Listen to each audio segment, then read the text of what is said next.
Hello sir, my name is Adam Boukouki. I'm from Morocco and France. Today I'm presenting a comparison of three leadership books we studied.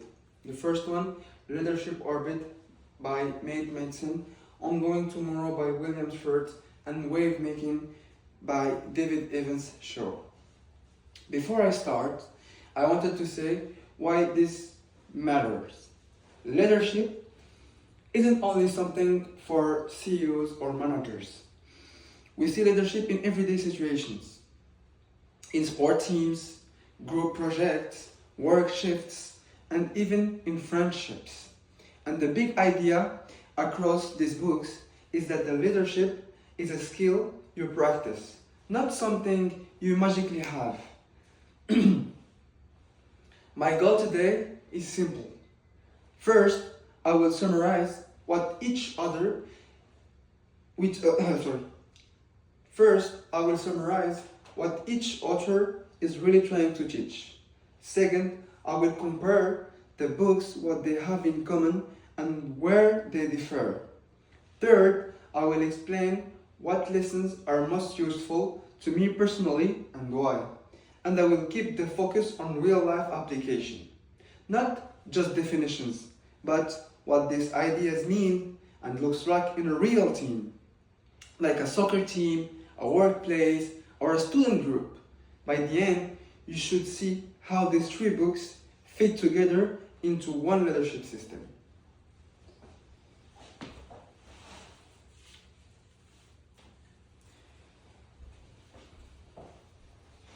Three leadership lenses. Let's start with the main themes.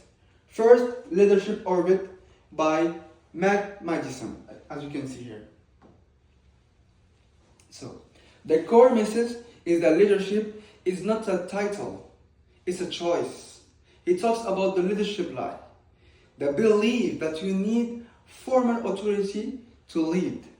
Instead, he pushed the idea of leading from where you are by taking responsibility and building trust. A big focus is constancy, as you can see. Leadership is visible in small actions, not only big moments. To make that real, think about someone in a team who doesn't have the captain, like a soccer team, but sets the tone.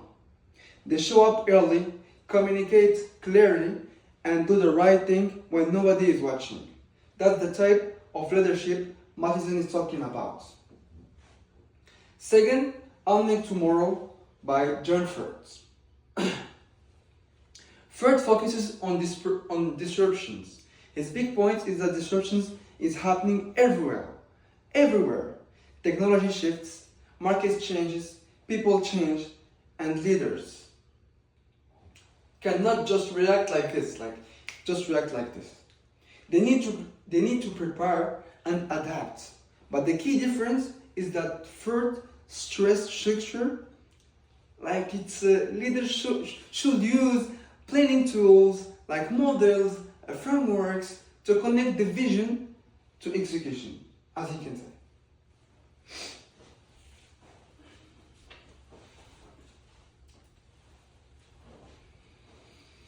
Oh, sorry.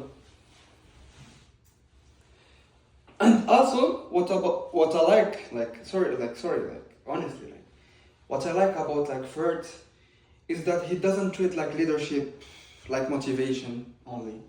He treats like a system, like a plan, you execute, you measure and you improve. He's basically saying if you want consistent results in certain way, you need disciplined process. This thing is important. And for the third one, Wave Making by David Evans Shaw, he shows us emphasizes purpose and tribe culture. His message is that people do their best work when they know why they are doing that, why, and when they feel part of something meaningful. He talks about high performance tribes that build resilience and drive through challenges. So you can summarize it like this, simple. For the first one, Madison. Leader from where you are, build trust, focus on trajectory. Third, disruption is real. Use planning and frameworks to stay disciplined. Show purpose drives performance, tribes amplify resilience.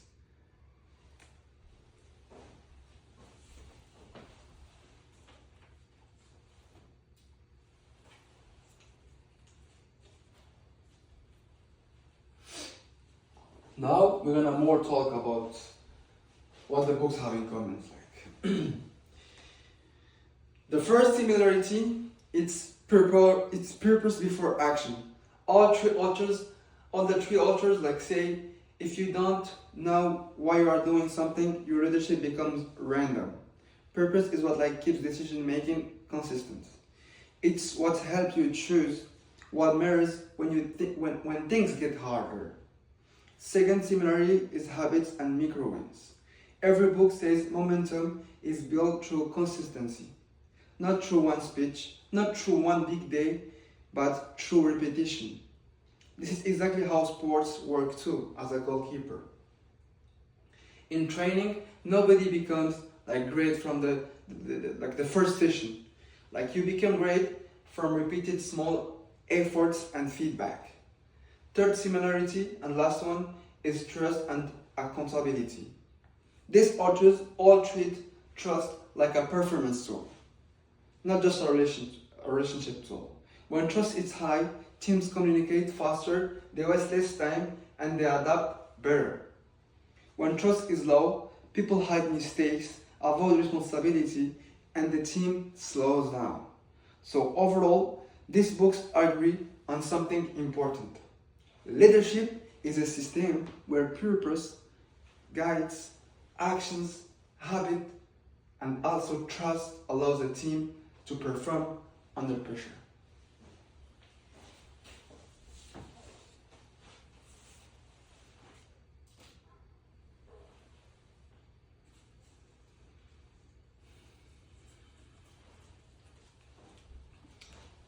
Where the book differ. So now the differences, because like there is where the books give different value.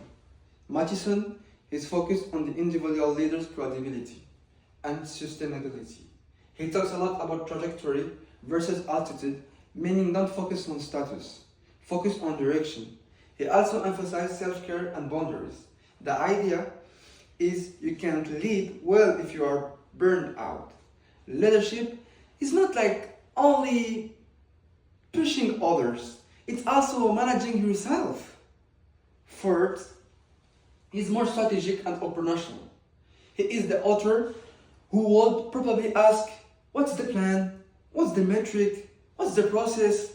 He wants leaders to avoid chaos by using frameworks and structured judgments.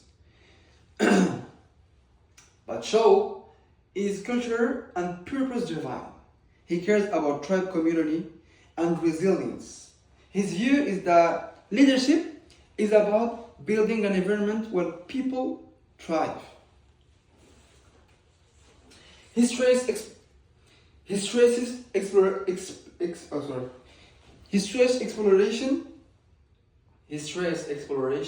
asking bold questions like what if and why not, because innovation comes from curiosity and courage. So here's the differences in one sentence. Madison, personal credibility and sustainable habits. Third, decision discipline and execution system. And Shaw, purpose and tribe culture that amplifies performance. Different angles, same big goal, sustainable impact.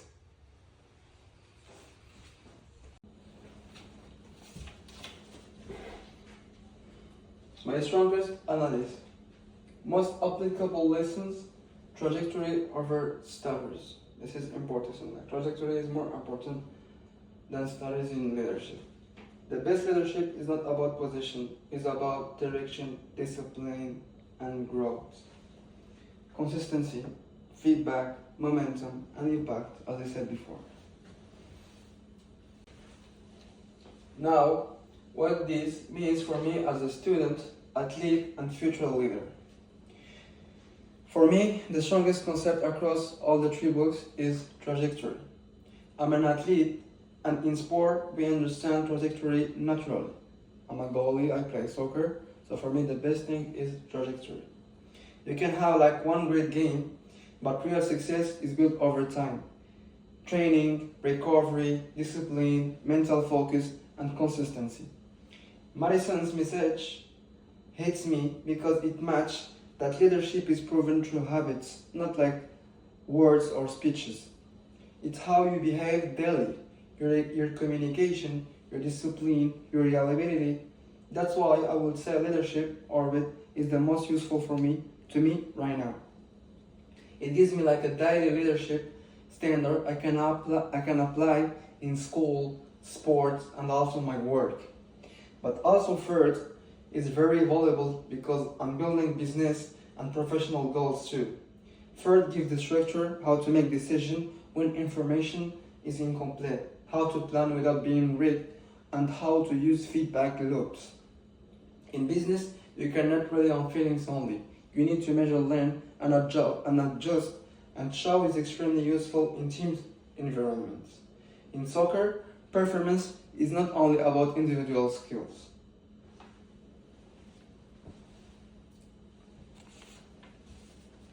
To conclude, these three books reinforce one core truth. Leadership is not a position, it's a practice.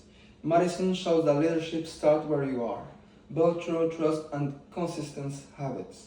Third shows us that disruption requires structure, planning, and disciplined execution. Shows that purpose and tribe culture amplify resilience and performance. So my final message is that leadership is built like trajectory. Small actions repeated over time when leaders focus on purpose, build habits, and create trust. The result is momentum, and momentum is what creates long-term impact. Thank you, sir. I'm so sorry for the quality. It was like my only option, like to record like this. And also thank you for this semester, and I'm glad to have you this semester. This was like Adam.